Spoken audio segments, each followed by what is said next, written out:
अऊज़ु बिल्लाहि मिनश्शैतानिर्रजीम बिस्मिल्लाहिर्रहमानिर्रहीम अस्सलामु अलैकुम वरहमतुल्लाहि वबरकातुहू। दुरूद सलाम हो मोहम्मद मुस्तफ़ा सल्लल्लाहु अलैहि व आलिहि पर और उनकी पाक आल पर। नाज़रीन, जैसा कि आपको मालूम है कि एक मुनाज़रा तय हो चुका था अहले सुन्नत आलिमुद्दीन ग़ुलाम मुस्तफ़ा नूरी साहब के साथ, और उसका उन्वान भी, टॉपिक भी बहुत ही एक इम्पॉर्टेंट टॉपिक था, इज़्दिवाज उम्मे कुलसूम के हवाले से।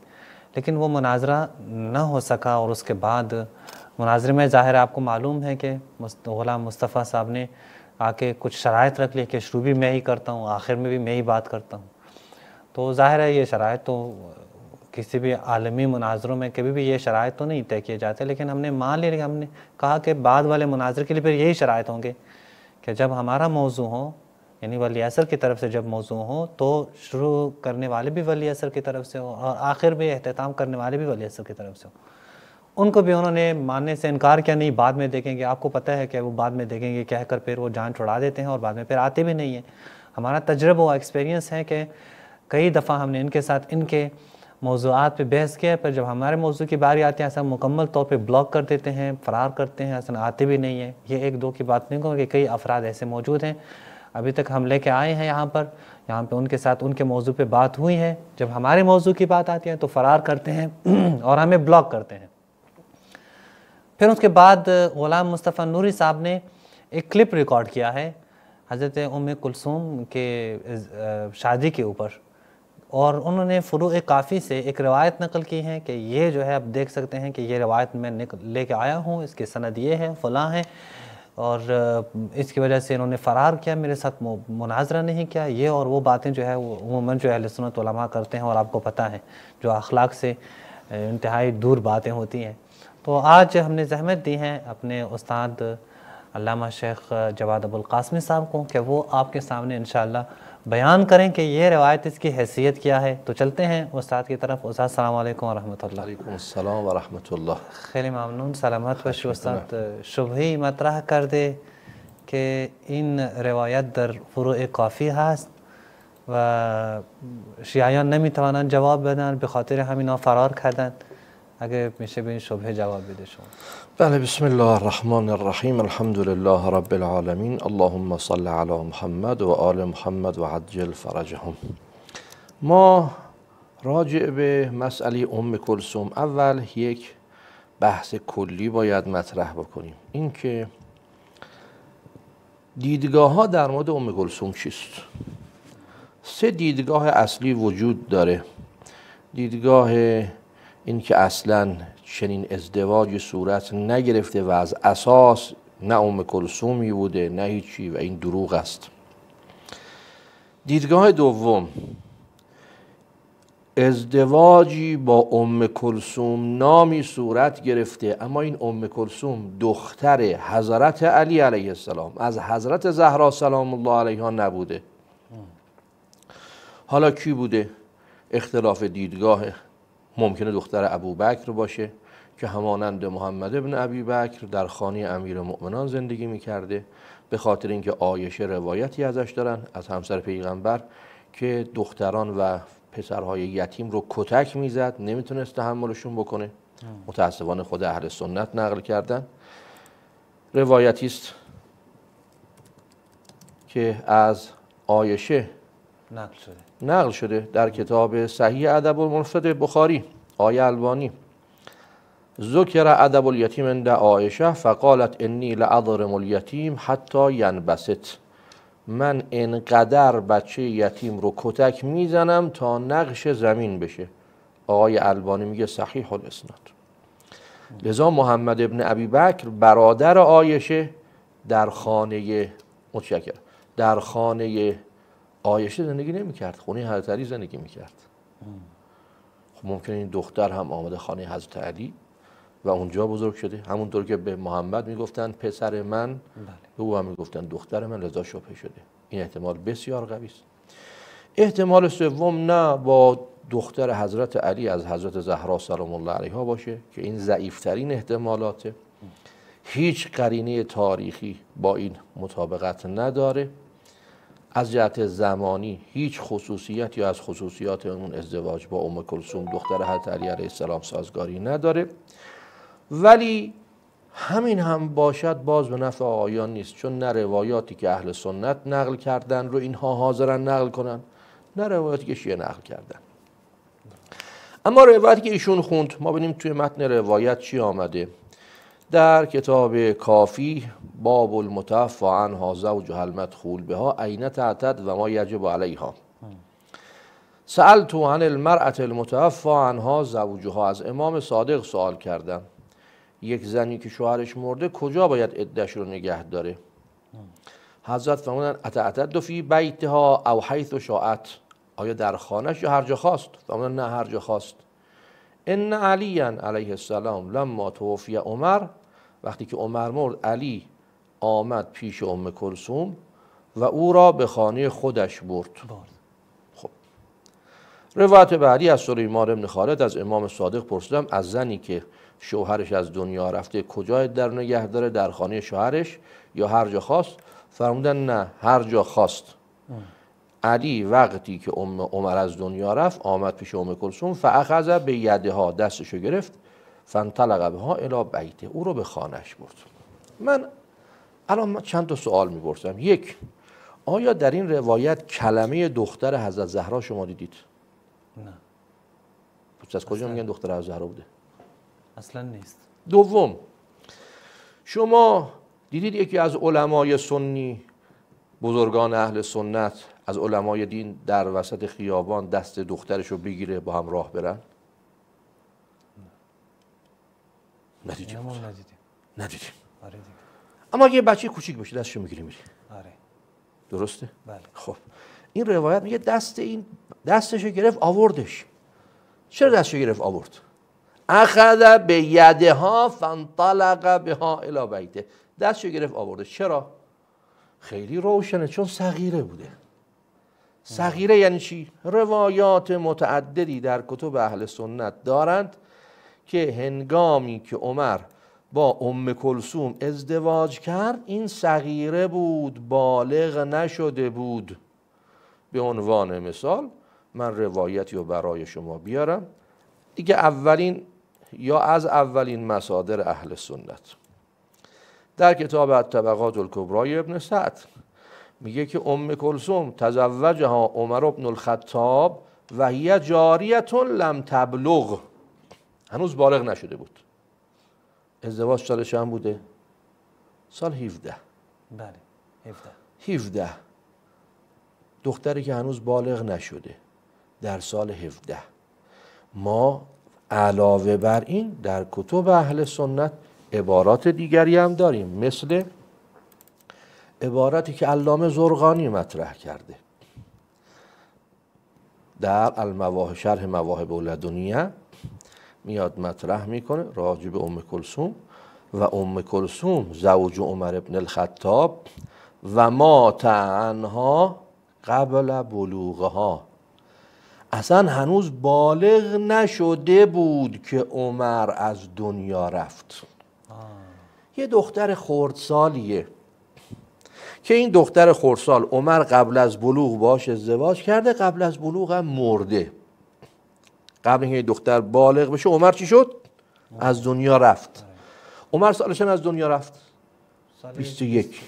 سال 21 هنوز این دختر بالغ نشده بوده، 9 سال نشده بوده. این سال چند متولد شده؟ حدود سال 13. یعنی بعد از حضرت زهرا، خیلی بعد که از دنیا رفته. اصلا حضرت زهرا که سال 11 از دنیا رفته، این سال 13 دقیقاً میشه همون ام کلثوم دختر ابوبکر. درسته از جهت زمانی. پس این روایتی که شما آوردید داره میگه دختر خردسالی بود، حضرت علی دستش گرفت آورد خونش. خب ما که مشکل نداریم، دختر ابوبکر بوده. کجای روایت گفت دختر حضرت زهرا سلام الله علیها که این آقا اینقدر ادعاش میشد مفتی هم هستش مثلا؟ اصلا روایت خونده یک بار تا حالا. سوال دیگه، این که عمر از ام کلثوم دختر ابوبکر خواستگاری کرد، ما در مورد ازدواج عمر با ام کلثوم بیش از 250 تا اشکال به اهل سنت داریم. 250 تا اشکال. من الان از ساده ها شروع میکنم. اینها ادعا میکنن عمر، پس تا اینجای روایت که به درشون نخورد. نه. اما سوال اول ما، شما ادعا میکنید آقای عمر وقتی خواستگاری کرد علت خواستگاری چی بود؟ گفت من میخوام با پیغمبر سبب و نسب داشته باشم. کل سبب و نسب منقطع یوم القیامه الا سببی و نسبی. میدونستید این جمله بدترین توهین و اهانت به حفصه دختر عمره؟ چه ربطی داره؟ عمر مگه ارتباط سببی با پیغمبر پیدا نکرد از طریق حفصه؟ آره، پدر زنش بوده. پدر زن با داماد فرقی میکنه از حیث ارتباط سببی؟ نه. این حرف یعنی عمر قبول نداشته پدر حفصه است، لذا میخواسته از یه طریق دیگه متصل به پیغمبر بشه. این اولین اشکال ما. جناب آقای مفتی خواهش میکنیم به این سوال ما صریح جواب بدید. کل سبب و نسب منقطع یوم القیامه. مثلا من بگم من میخوام 2 برابر داماد او بشم، داماد شدم میگه تموم شد. این که من میخوام ارتباط داشته باشم، نه آقای عمر تو ارتباط داشتی. پس کسانی که این روایت رو جعل کردن حواسشون نبوده عمر از طریق حفصه ارتباط سببی با پیامبر صلی الله علیه و آله داشته. یا بعد بگن نه عمر اعتقاد داشته نعوذ بالله پدر حفصه نیست، زبانم لال. آقای مفتی ادعا میکنن که حفصه دختر عمر نبوده و لذا عمر میخواسته از یک طریق دیگری وصل بشه. این اولین اشکال. جناب آقای مفتی که خیلی ادعاشون میشه جواب بدن. اشکال دوم، یک خواستگاری قطعاً صورت گرفته. از کی؟ از ام کلثوم دختر ابوبکر. المعارف ابن قتیبه جلد 1 صفحه 175، تاریخ طبری جلد 4 صفحه 200، طباع النساء صفحه 39، عقد الفرید ابن عبدربه جلد 796، البدو و تاریخ مقدسی جلد 5 صفحه 79. و اما ام کلثوم فخطبها عمر بن الخطاب فکرهته، دختر ابوبکر. الاستیعاب ابن عبدالبر جلد 4 صفحه 1807 با سند معتبر روایت کرده سفیان ابن عیینه از اسماعیل ابن ابی خالد عمر از ام کلثوم دختر ابوبکر خواستگاری کرد. تاریخ مدنی دمشق المغنی ابن قدامه و قد خطب عمر ام کلثوم و هی لدون عشر. عمر از ام کلثوم دختر ابوبکر خواستگاری کرد. این دختر خردسال بود. کتاب الجوهره میگه والخبر بذالک مشهور عن الجمیع. این خبری که از اخبار مشهور است. میدونید خبر مشهور یه اصطلاحی است، آقایون احناف دیگه قطعا آشنایی باش دارن. خبر مشهور این خبری که مثل متواتر نیاز بر سندی نداره، بیش از 3 طریق داره. خب سوال،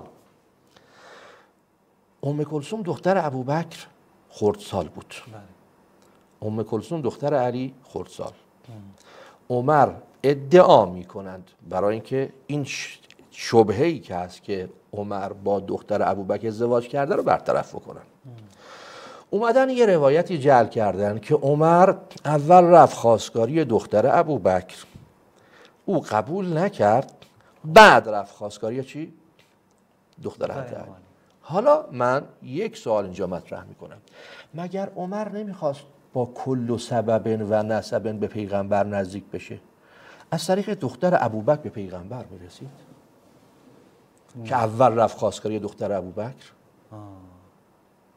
دختر ابوبکر رو به پیغمبر میرسوند؟ نه نمیرسه. پس چرا رفت خواستگاری دختر ابوبکر؟ سوال دوم، مگه دختر ابوبکر خردسال نبوده؟ خردسال بود.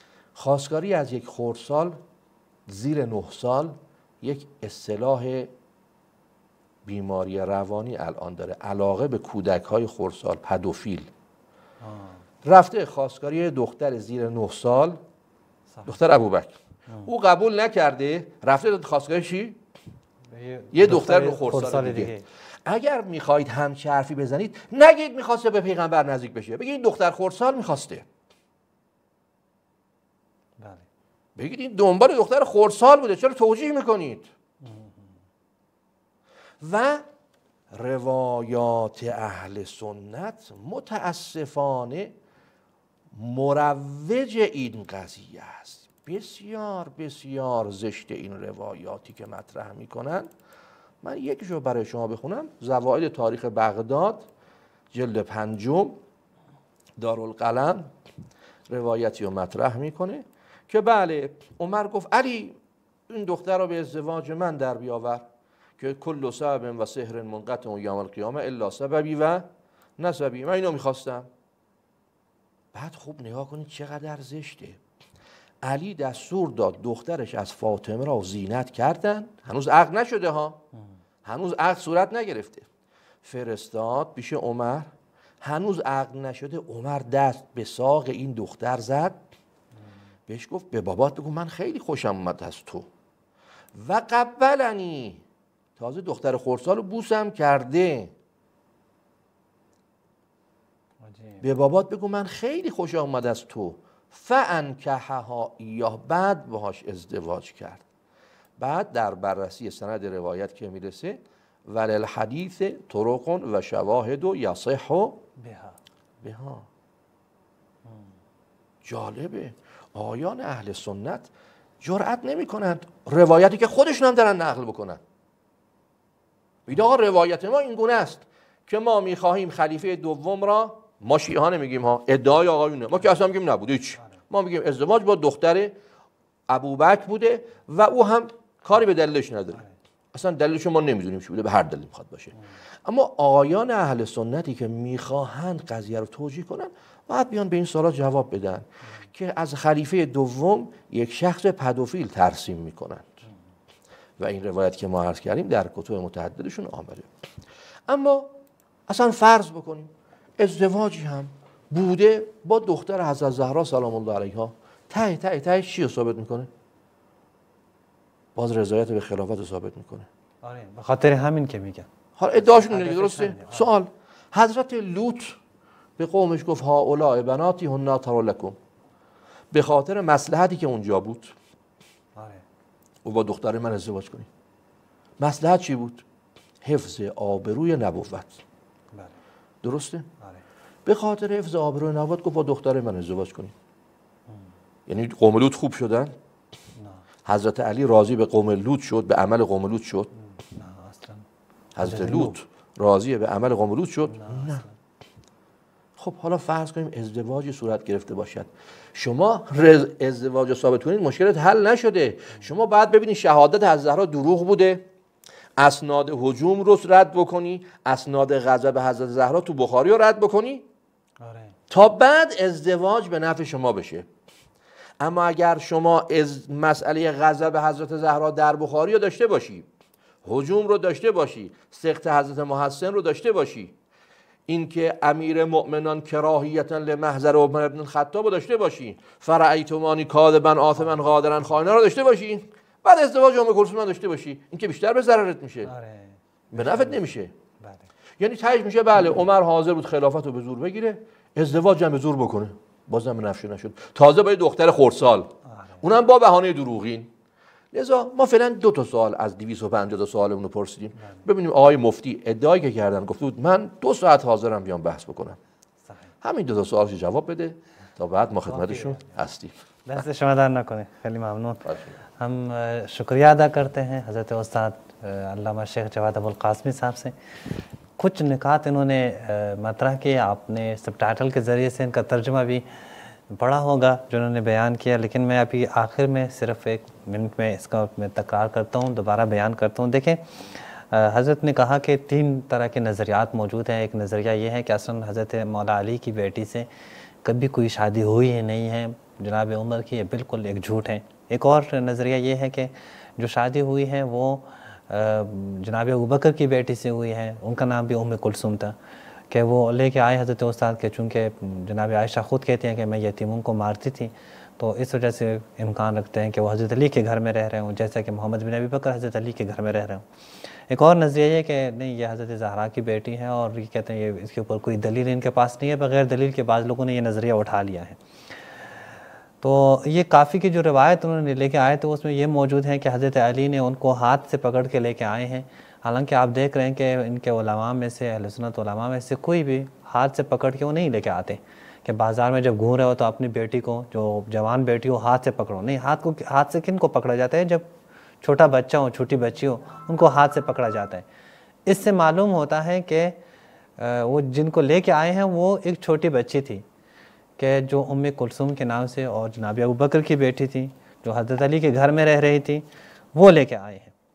اب یہاں پہ مختلف وہ بھی لے کے آئے ہیں مستندات، حوالے وغیرہ، وہ بھی سامنے رکھے ہمارے استاد نے زرقانی سے، دیگر چیزوں سے. لیکن یہ بھی کہا کہ 250 اشکالات ہیں اور اعتراضات ہیں ہم شیعوں کے اس قضیہ کے اوپر، اس واقعے کے اوپر. اہل سنت کو چاہیے ان اشکالات کے جوابات دیں کہ ان میں سے صرف 2 اشکالات وہ ہمارے استاد نے آج پیش کیے، کہ انشاءاللہ امید ہے کہ ان دونوں اشکالات کے اوپر وہ نوری صاحب یا دیگر کوئی بھی اہل سنت وہ جواب دیں گے. اسی پہ اکتفا کرتے ہیں. والسلام علیکم ورحمۃ اللہ وبرکاتہ.